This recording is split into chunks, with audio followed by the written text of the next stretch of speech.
Entender as forças que existem entre uma molécula e outra, que são as forças intermoleculares, faz toda a diferença nas questões de temperatura de ebulição, de volatilidade e de solubilidade. Então perceba a importância.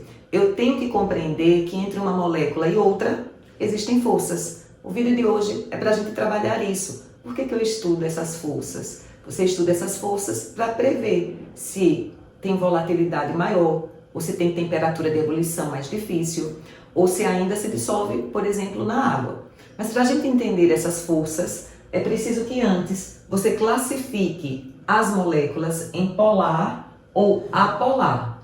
Se for em moléculas orgânicas, não vão te dar trabalho, só se você quiser.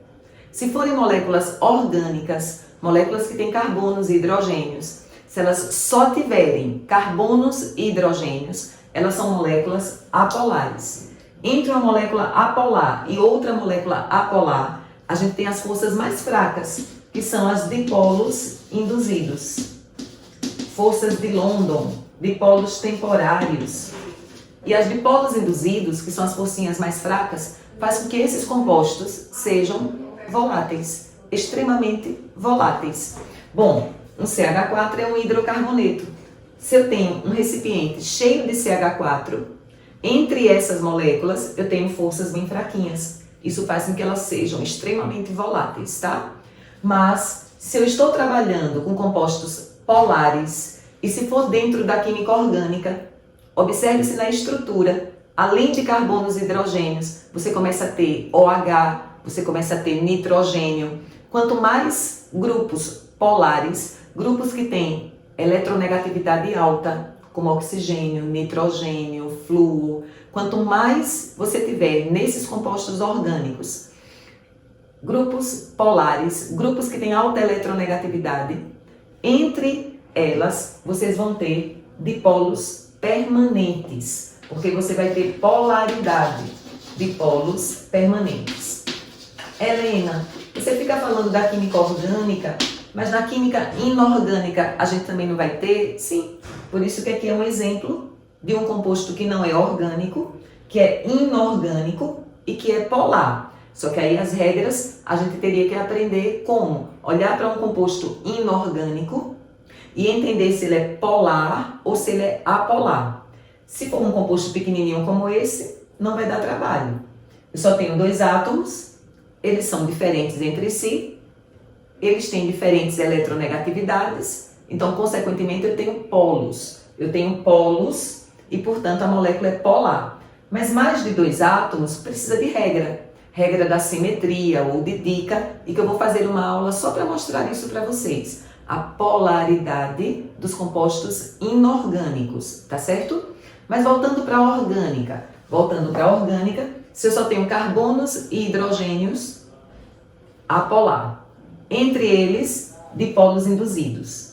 Se eu agora tenho na estrutura orgânica hidroxilas, hidroxila é OH, nitrogênios, aí eu começo a ter grupos polares. E eu começo a ter, entre eles, uma força mais fortezinha, que são as dipolos permanentes, tá?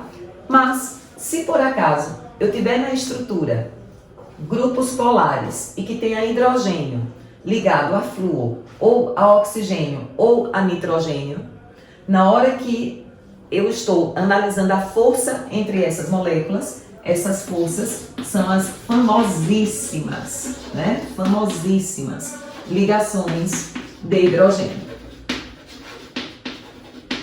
E o exemplo característico, a água. Na água, na estrutura da água, a gente tem hidrogênio ligado ao oxigênio.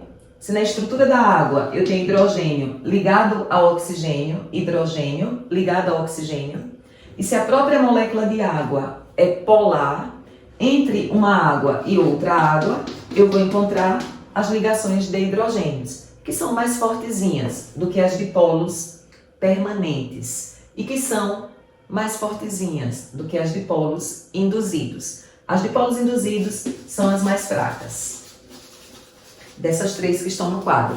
As ligações de hidrogênios são as mais fortes das três que estão aqui no quadro. Só que tem uma interação que aparece também para vocês, que é entre um íon e a água, por exemplo, e essa interação entre um íon e a água chega a ser mais forte do que as ligações de hidrogênios. E elas são chamadas de íon dipolo. Mas vai ter aula para a gente determinar a polaridade dos compostos inorgânicos e vai ter aula para a gente entender essa força chamada íon dipolo, que surge tanto nas questões e que às vezes vocês não sabem identificar. Mas, para a gente fechar assim bem direitinho, o que é que eu quero de vocês? Quero que vocês olhem a estrutura, o composto. Identifiquem se é polar ou apolar. Sendo polar, a força que está entre um composto e outro são as dipolos permanentes. Elas são mais fortezinhas do que as dipolos induzidos. Significa que compostos apolares são muito voláteis, porque tem forças fraquinhas entre eles. Esses já não são tão voláteis assim.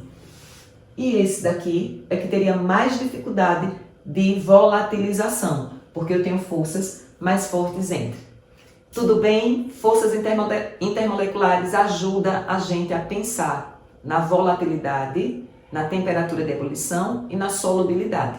Volatilidade, capacidade de se afastar uma molécula a outra. Quanto mais fraquinho, mais fácil. Fica coladinho comigo e a gente vai aprendendo química de uma forma fácil.